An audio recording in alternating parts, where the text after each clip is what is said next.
Assalamu alaikum, my name is Yusuf, a professional chef and graduate from culinary school. These days I spend my time teaching people how to cook online. Made Halal is a series brought to Freshly Grounded where we take a look at foods from around the world that might not necessarily be halal and we give them to you made halal. So on this week's episode, I've been set another challenge. That's right, I've been told to bring nothing but my equipment down, no ingredients or nothing, and I'm gonna find out what the boys have in store for me. I wonder what it's gonna be like compared to the first challenge. Let's find out. Okay, so Yusuf, Kareem and I have come up with a challenge for you, and the challenge is chocolate eclairs. Oh, okay, nice. Wait. How do you feel about that? Yeah. Not the chocolate eclairs like the sweets, but like the eclairs, like the pastry. Actual pastry eclairs. Yeah. Okay, interesting. So you have to create the pastry from scratch and everything from scratch. What's up? Oh, What happened? Why is he crying?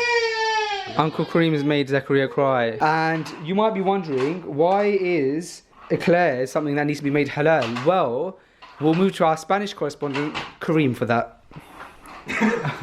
I'm sure you know this, Yusuf, but in Spain, for example, they use lard for a lot of these things. No, don't say the Spanish word for it. Manteca de cerdo. We just call it lard in Britain. Yeah. It sounds so amazing when you say it in Spanish. Yeah. Romantic in Spanish. It's lard. pork grease, right? Basically. I'm sure you're aware of this.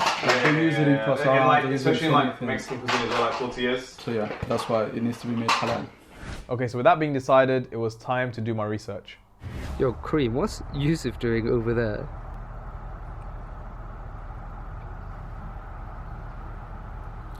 Hey Siri, what's a chocolate eclair? So it's actually been a while since I last made choux pastry. I think the last time was probably a couple of years ago. It's not something that I make too often.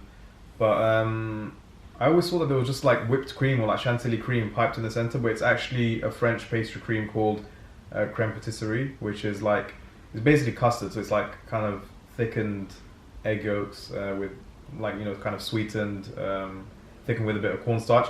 So it's a bit more complex than like your store-bought eclair.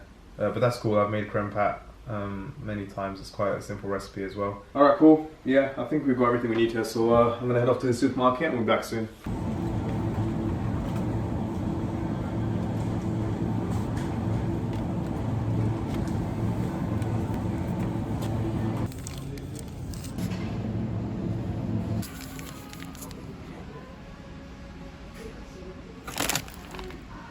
Okay, so we've got everything. Okay, so traditionally speaking, an eclair is filled with creme patisserie or creme pat. This is a French sort of cream pastry which is very similar to the making of a custard, except that you use more corn flour in the mix so it becomes very thick and you'll be able to pipe it. Firstly, what we're going to do is in a pan, we're going to add in our milk along with a pinch of our sugar from the recipe. And I'm also going to add in a little twist to this recipe and add in some saffron. This is going to give some lovely color and a delicate sort of mild flavor that goes through it. I'm just going to add in a few grams or one little sachet that you can get in the shop, and we're going to bring it up to a simmer. You might be wondering why I put a small amount of the sugar from this recipe into the milk, and that's because sugar burns at a higher temperature than milk. So by adding a little bit of the sugar in, you're making sure that the milk won't burn straight away, and this mixture will be able to sort of last a bit longer before it burns. While that's coming up to the heat, we're going to mix in the rest of our sugar along with some corn flour in a bowl, and we're also going to crack in 4 eggs. This is going to make our sort of thickening kind of agent. I need a... Oh yeah, always crack eggs on a flat surface. The amount of people that crack eggs... On an edge, I do on an edge. With an edge, yeah, but then if you think about the physics of it, you're pushing the shell in. How do you do the one hand thing? So, 2 fingers on top and 1 finger at the bottom, 1 thumb at the bottom rather, and you crack it on a flat surface. That way the crack is distributed and it's not like going inwards, it's spread out. And then you just gently... Allah, I'm making a mess. You gently pull the 2 pieces apart. But it's weird, it's something that like some people genuinely can't do. Like there's a pastry chef that I worked with who had literally like 10 years, 20 years more experience than me. She was teaching me a lot of things, but she couldn't crack an egg one-handed. So it's like, I wouldn't say it's hereditary, but it's like something that you either can do or can't do, I guess. And we're gonna crack 4 eggs into this, mixing it well. I'm just gonna do this by hand. You don't really need to waste your time using a sort of stand mixer. And we're gonna form a nice sort of golden paste. Now, in order to thicken our sort of milk mixture, we have to incorporate this egg, corn flour, sugar mixture into that.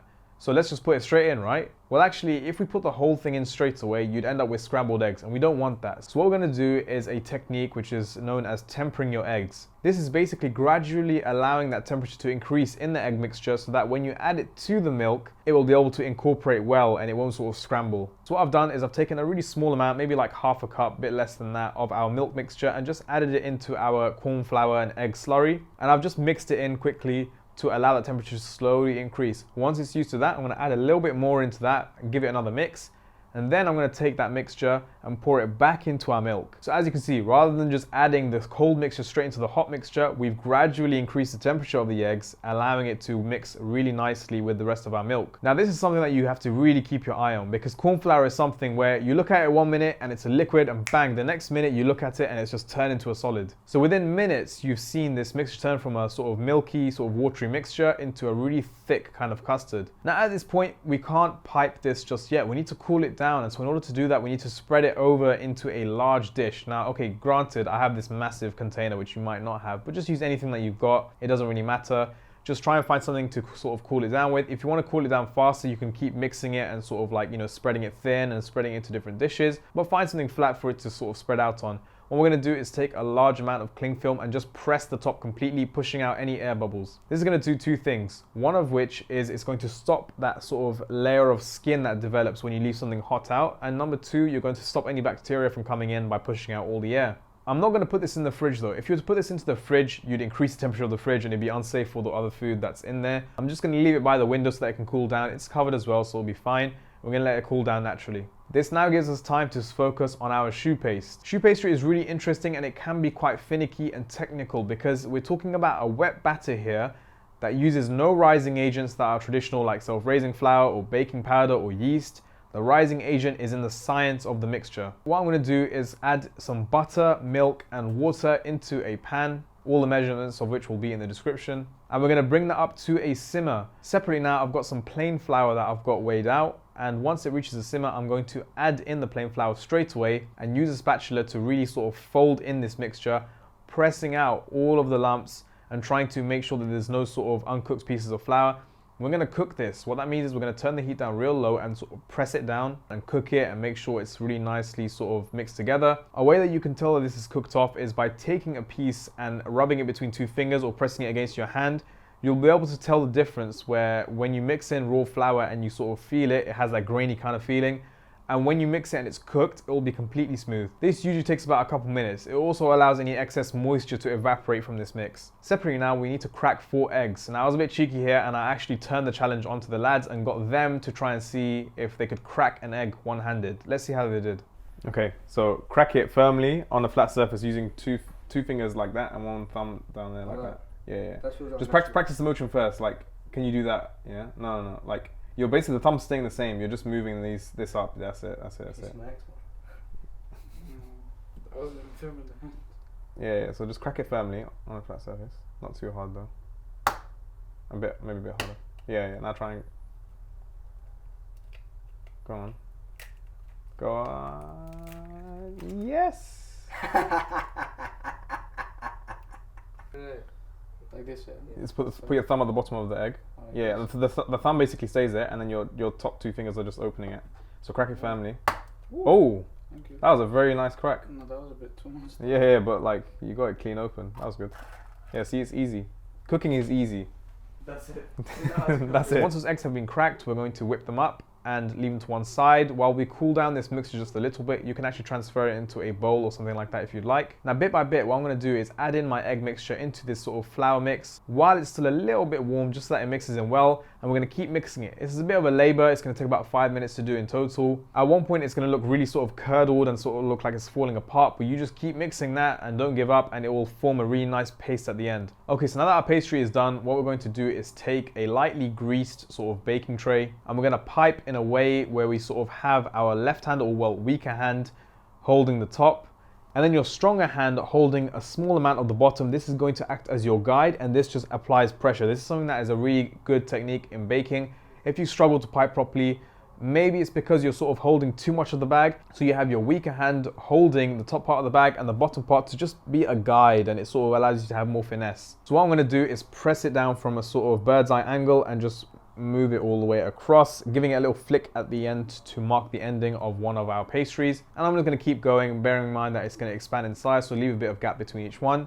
Now what I'm going to do is give it a light egg wash and use a fork. Actually, if you don't have a fluted sort of piping nozzle, this is really great. Using a fork to sort of make those ridges is going to give it that really nice sort of rustic look. Now if you're looking at this and wondering how on earth is this going to rise, well, here's the science behind it. What happens is that the butter in this mixture, the fat, basically creates a sort of wall, and fat is hydrophobic, it doesn't like water.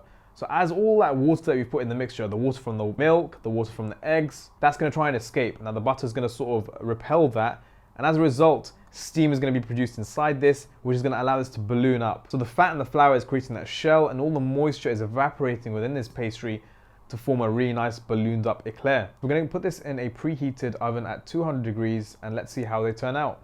This actually, in hindsight, it's going to be kind of difficult to take out, not going to lie. I'll be honest, these kind of feel flat. The bottom ones are perfect, but these kind of feel flat. They kind of feel flat. I think it's maybe because they're at the top, I don't know. Feel flat though. Oh, I see what you mean. Oh yeah.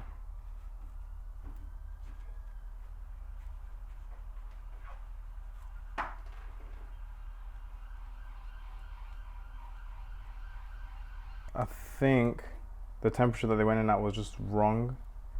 I'm just thinking about how we can save these. Because I'm just thinking, like, how bad would it be time? I know, like, we're stuck for time, but how bad would it be if I just made another paste without filming it, just quick? Not that bad. Because everything was fine except for, like, because that's... Right, so as you can see, it was not my finest moment, but in a way, I'm kind of glad that it happened. I'm not a pro at pastry, but I know how to make choux paste, so there was clearly something wrong here, and as I identified, it was because of the oven. Now, everyone's home oven runs a bit differently to the next person, especially it will run differently to a commercial kitchen, so you have to play around with this recipe as you want. I basically repeated the entire thing, making the same pastry again because I was not going to get beaten by a pastry. Only this time I lowered my temperature in the oven to 180 degrees. This would ensure that the inside cooks while the outside cooks at the same time. I repeated exactly the same procedure, egg washed it and all of that, and put it back in the oven, hoping for the best this time. Hopefully it works. I'm sure it will. Inshallah. Okay, so while that's in the oven, we're gonna make a chocolate ganache. This is probably one of the simplest recipes that you'll make. And I know there's more complicated sort of shiny chocolate glazes that you could make for the eclair, but I just wanna keep it really nice and simple. All I'm gonna do is heat up some cream in a pan until it's scalding, and I'm gonna take some chopped dark chocolate. You can use milk chocolate if you want. And I'm just gonna add this to that scalding mixture and just mix it in. You'll see that it instantly melts. And that is our ganache pretty much done. Probably one of the simplest things that you can do. This is a very versatile recipe as well. It can be used to frost cakes and brownies and stuff like that as well. It's really great. Okay, so once the eclairs have finished cooking in the oven, I took a look at it and wow, what can I say? A massive, massive difference from the last ones. And it just goes to show, the recipe was the same, everything was the same, the process was exactly the same. Something as simple as 20 degrees in an oven can change a lot. And this is why a lot of people don't really like pastry, because it can be very finicky and technical, but so long as you understand where you went wrong, I think that's the main thing. Okay, so now what I've done is I've made a sort of hole on either end with a paring knife. You can use a skewer, you can use anything, just make a sort of opening. And I'm gonna take the creme pat that we sort of cooled down, putting it into a piping bag and just piping it. You'll be able to feel it sort of expanding around your finger as you hold it. Then I'm just gonna decorate it with a ganache. It had cooled down unfortunately, so I couldn't just dip it in. So I just spread it over the top, giving it a nice sort of rough, rustic kind of finish. That was a tough episode. That was a tough challenge. But you know what? I feel like I did okay. But the main thing is, how did it taste? Let's have a look.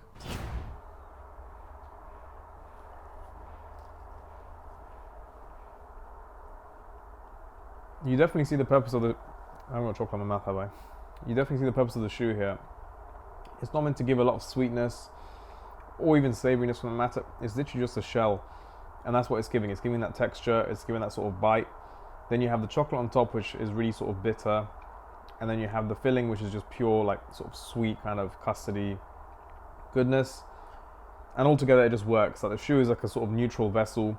And then you have the bitterness of the chocolate, and you have the sweetness of the filling, and it just works perfectly.